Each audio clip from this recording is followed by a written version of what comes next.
সেই কৃষক সারাদিন দিন মজুর খেরে বর্ষনার মন্দিরে সন্ধ্যায় আরতি দেখতে যেতেন। ওইখানে একদিন শুনেছেন সাধুদের সেবা না করলে, মহতের সেবা না করলে রাধারানীর কৃপা, ভগবত কৃপা হয় না। আর এটা সত্য কথা।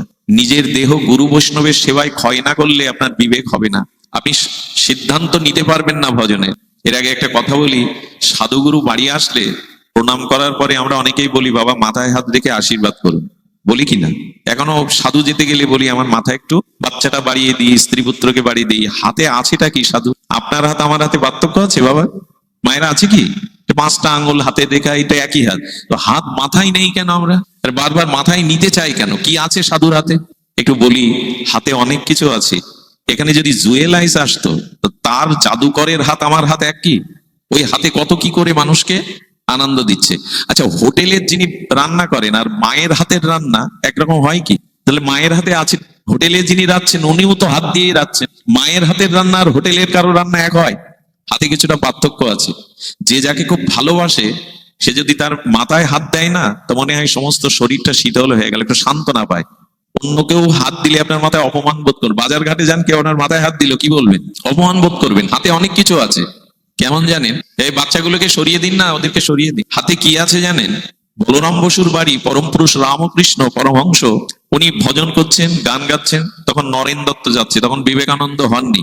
এই নরেন দত্ত খুব তার্কিক ছিলেন, কোনো কিছুই পরীক্ষা ছাড়া বিশ্বাস করতেন না। যুক্তিতে না এলে, পরীক্ষা না করে কোনো কিছু বিশ্বাস করতেন না। আইনের ছাত্র তিনি।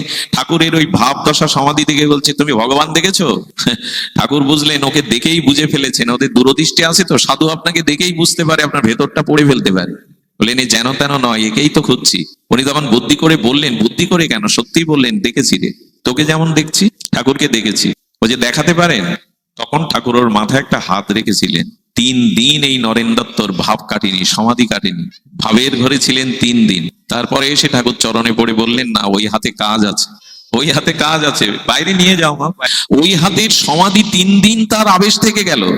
আমি বলছি কি, সাধুগুরু বৈষ্ণবের হাতে কিছু একটা ক্রিয়া, শক্তিটা আপনার উপরে সঞ্চারিত করতে পারে। যেমন মায়ের হাতের রান্না আর হোটেলের একজনের রান্না এক হয় না, ওই হাতের পার্থক্য আছে। মা যখন রান্না করে সন্তান স্বামীর জন্য, ওর মধ্যে মমতা, শুদ্ধতা, এগুলি কাজ করায়। আর ও তো ব্যবসার জন্য করছে, এই জন্য দুটো স্বাদ, দুটো ক্রিয়া এক হয় না। শুধু এই জন্য নিবেদন করছি, সাধুগুরুর আশীর্বাদ চাই, না হলে কিছুই হবে না। ওই যে হাত রাখে না, ওটা অনেক, ওই যে মা হাত রেখে খোকার মাথায় বলে বেঁচে থাক বাবা, অনেক বড় আশীর্বাদ। কোন শত্রু আছে যে আপনার ক্ষতি করবে যদি ওই আশীর্বাদ মা দিয়ে দেয়? এই জন্য মাথায় হাত আমাদের আজকাল নাই, কারণ হাত নেওয়ার জন্য মাথা নিচু আমরা আজকাল প্রায় করি না। মাথা উঁচু করে চলি তো হাত দেবে কি?